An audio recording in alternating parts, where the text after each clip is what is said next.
నమస్కారం. ఇప్పుడు విశ్వవిద్యాలయ సార్వభౌమ నటరత్న డాక్టర్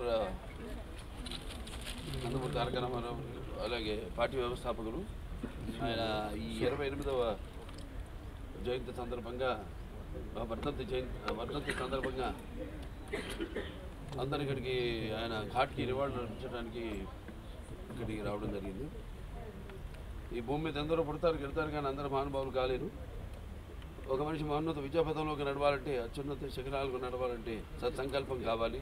ఒకటి దీక్ష పొనాలి, నీ దారిలో నువ్వు నడవాలి. నేహాభిగ్రహణోక్తి ప్రత్యభాయిత విద్యతే స్వల్పమపస్య ధర్మస్య త్రాయతే మాతో భయాత్ అంటాం. కొందరు పుడతారు ఒక పరమార్థం కోసం, ఏదో సమాజాన్ని ఉద్ధరించడం కోసం. అంటే వాడికి చావు పుట్టుకలతో సంబంధం ఉండదు. సో ఎన్టీఆర్ అంటే ఒక నిర్వచనం. ఎన్టీఆర్ అంటే నవరసాలకు ఒక అలంకారం. ఎన్టీఆర్ అంటే ఆయన నటన ఒక విశ్వాధ్యాలయం. ఎన్టీఆర్ అంటే ఒక నవ శకానికి ఆరంభ మంత్రం. ఎన్టీఆర్ అంటే నవజాతికి ఆయన మార్గదర్శకం. ఎన్టీఆర్ అంటే నానా జాతులకు దైవ సమానం. అలాగే ఎన్టీఆర్ అంటే నవ యువతకు ఒక మార్గదర్శకం. అలాగే రక్తాన్ని మరిగేలా చేసే ఒక అగ్నికణం. అలాగే ఎన్టీఆర్ అంటే ఆయన నడిచిన మార్గమే భగవద్గీతలో సాగిన ఒక జీవన విధానం. అందుకే ఆయన నిరంతరం ప్రజల గుండెల్లో శాశ్వతంగా సజీవంగా మిగిలిపోయిన నిత్య జీవన నిత్యాభిమాన భూషణుడయ్యాడు.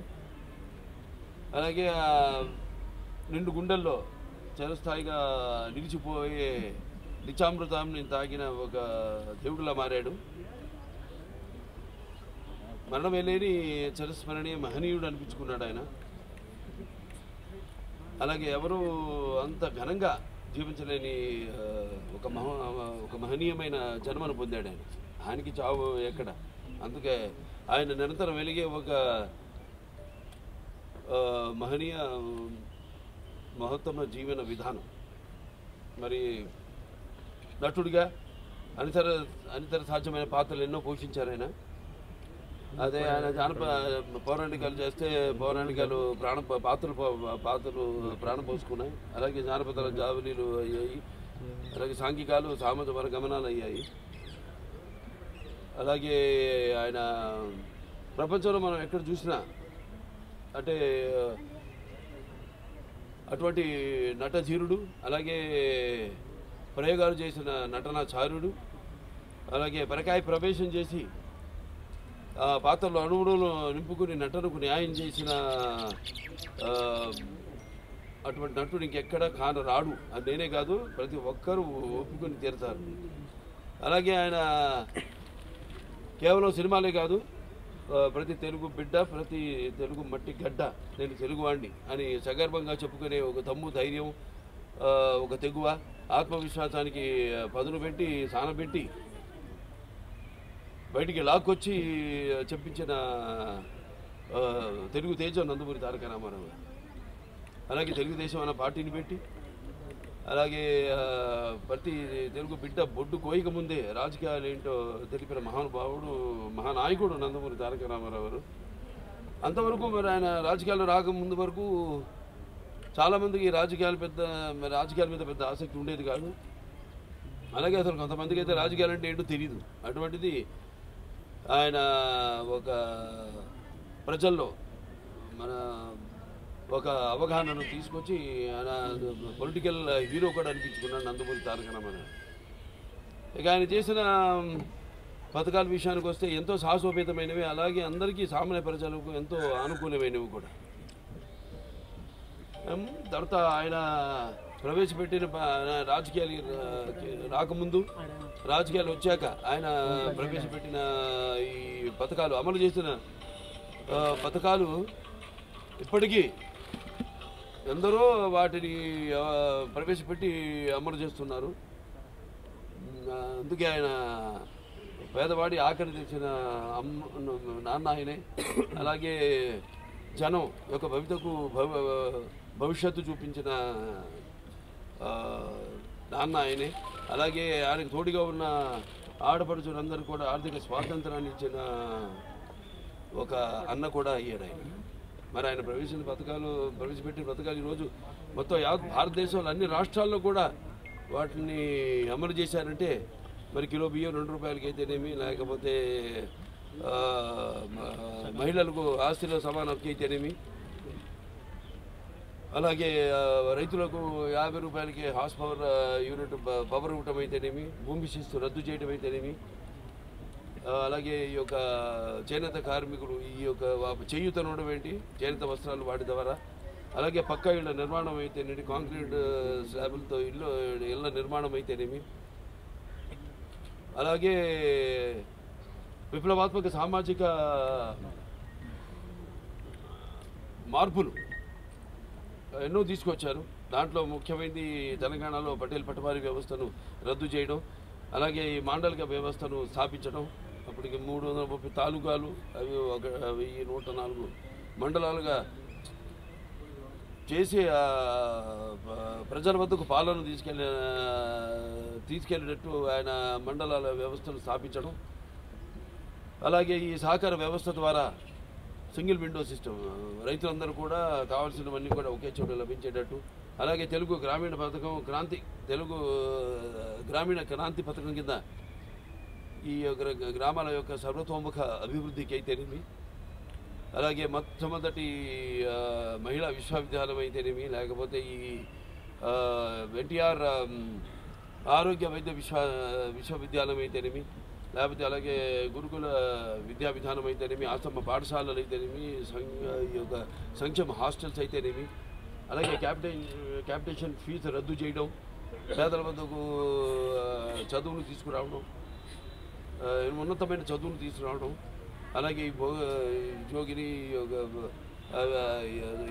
వ్యవస్థల దేవదాసి వ్యవస్థలు రద్దు చేయడం అయితేనేమి, అలాగే హైదరాబాద్కి నాగార్జున సాగర్ ద్వారా నీళ్లు ఇవ్వడం అయితేనేమి, అలాగే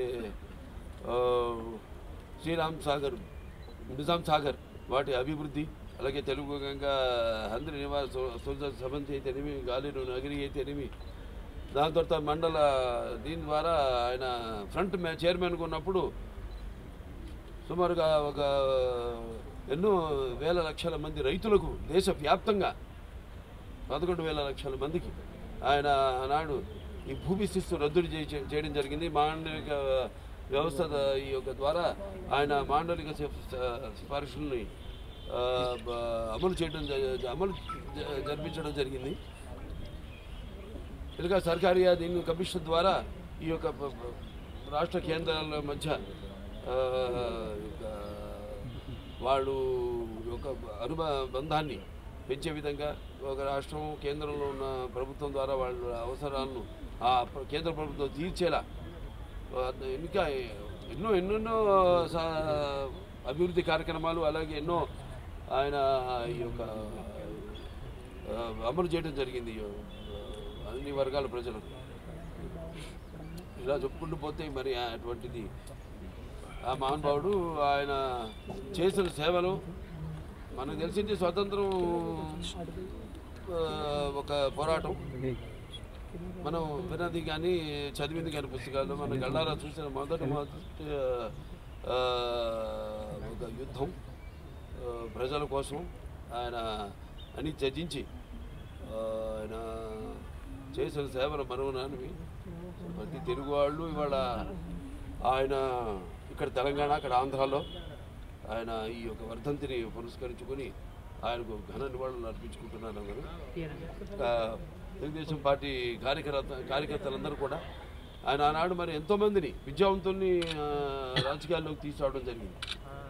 గ్రాడ్యుయేట్స్ అయితేనేమి, పోస్ట్ గ్రాడ్యుయేట్స్ అయితేనేమి, లాయర్లు అయితేనేమి, డాక్టర్లు అయితేనేమి, వివిధ వృత్తుల్లో ఉన్న వారిని తీసుకొచ్చి యువతకు ఆయన ఎంతో ప్రోత్సాహం ఇచ్చి ఆనాడు మరి తెలుగుదేశం పార్టీకి బాసటగా ఉండి ఆనాడు 82లో పార్టీ స్థాపించినప్పుడు అదే విధి విధానంలో మంత కూడా నడుచుకుంటూ ఆయన చూపించిన బాటలోనే కొంత కార్యకర్తలు అందరూ కూడా నడుచుకుంటూ ముందు తెలుగుదేశానికి ఇంకా భవిష్యత్తులో పునర్వైభవం తీసుకురావడానికి అందరం శ్రమిస్తామని ఈ ఆయనకు ఘన నివాళి అర్పించుకుంటూ నేను సెలవు తీసుకుంటాను. जोहार इंडिया, जोहार जोहार इंडिया, जोहार जोहार जोहार इंडिया। जब तक सूरज चांद रहेगा, जब तक सूरज चांद रहेगा, ముందుగా అందరికీ కుటుంబ శ్రేయభిలాషులకు నందమూరి వంశ అభిమానులకు ముఖ్యంగా స్వర్గీయ నందమూరి తారక రామారావు వీరి అభిమానులకు తెలుసుబడి పార్టీ కార్యకర్తలకు యావత్ తెలుగు ప్రజానికి అందరికీ నమస్కారం. తెలుగు జాతి మనది, ఎందుకు వెలుగు జాతి మనది, ప్రాంతాలు వేరైన మనందరం ఒకటేనన్న మన విశ్వవిఖ్యాత నటసార్వభౌముడు పద్మశ్రీ నటరత్న కళాప్రపూర్ణ స్వర్గీయ నందమూరి తారక రామారావు గారు 28వ వర్ధంతి నేడు. వారి సందర్భంగా మీ అందరి కుటుంబ సభ్యులందరూ మొత్తం సేవలు సమేతంగా మనందరికీ నివాళులు అర్పించడానికి వచ్చాం. మన ఆశీస్సు తీసుకుంది. మరి వారి గురించి అన్నయ్య చెప్పారు, ఎంత చెప్పినా వారికి తక్కువ సమయం సేవ యుగం చాలు, జన్మ సరిపోదు. ఆయన ఒక కథానాయకుడుగా ఎన్నో చరిత్రాత్మక చిత్రాలు తీశాడు. ఆయన ఎవరు చేయనని పాత్రలు 42 నిజమైన పాత్ర పోషించాడు. ఆయన ట్రూ క్యారెక్టర్స్ పోషించాడు. ఆయన 42 పాత్ర పోషించిన ఆయన అగ్రస్థానం ఉండగా ఎంత తెలిసిన విషయం 1982లో నా అగ్రస్థానం ఉండగా ఒక నటుడుగా మళ్ళీ జనంగా చేయాలని సేవలు అందించాలని నిర్ణయం తీసుకుని బడుగు బలహీన వర్గాలు కానివ్వండి, పేద ప్రజలు కానివ్వండి, ముఖ్యం మన తెలుగు జాతి ఆత్మగౌరవాన్ని కాపాడి మళ్ళీ మన తెలుగుడికి గుర్తుకు తీసుకురావని ఆయన ఒక తెలుగు పార్టీ పెట్టాడు. ఆయన పెట్టి మీ అంత తెలిసిన విషయం. ఆయన ఎన్నో సేవలు అందించాడు. ఆయన ప్రజలకు ఎన్నో సంక్షేమ పథకాలు, ఆయన సంక్షేమ పథకాలకి మూల కారకుడు కథానాయకుడు మన అన్న స్వర్గీయ నందమూరి తారక రామారావు. ఈనాటి కూడా వారు పెట్టే సంక్షేమ పథకాలు దేశమంతటా వేరు పేరిట అమలవుతున్నాయి. మహానుభావుడైన అన్నదానం కన్నా మించిన దానం లేదని నమ్మి తిరుపతి దేవస్థానం పై కొండపైన 1985లో ఉచిత అన్నదానం కార్యం పెట్టింది మన అన్న స్వర్గీయ నందమూరి తారక రామారావు. ఇవాళ కూడా కోట్లాది ప్రజలు అన్నదానం స్వీకరించి ఆస్వాదించి వాళ్ళ ఆశీస్సు పొందుతున్నాం మనందరం. మరి తెలుగు జాతి ఆత్మగౌరవం కాపాడిన గొప్ప మహానాయకుడు ఆయన.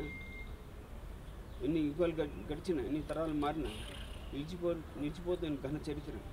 యుగాలుగా మరి వారి బిడ్డగా నేను జన్మించాను. చాలా దృష్టిని భావిస్తూ నేను సెలవు తీసుకున్నాను. Okay sir.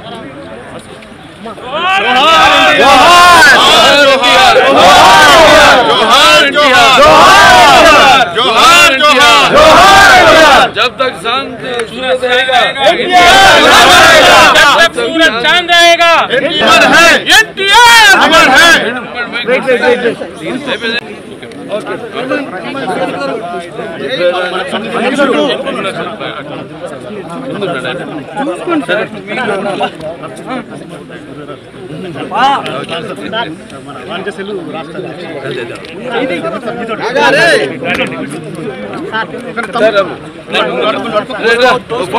ఈ వీడియో మీకు నచ్చినట్టయితే లైక్ చేయండి, షేర్ చేయండి, కమెంట్ చేయండి, సబ్స్క్రైబ్ చేయండి.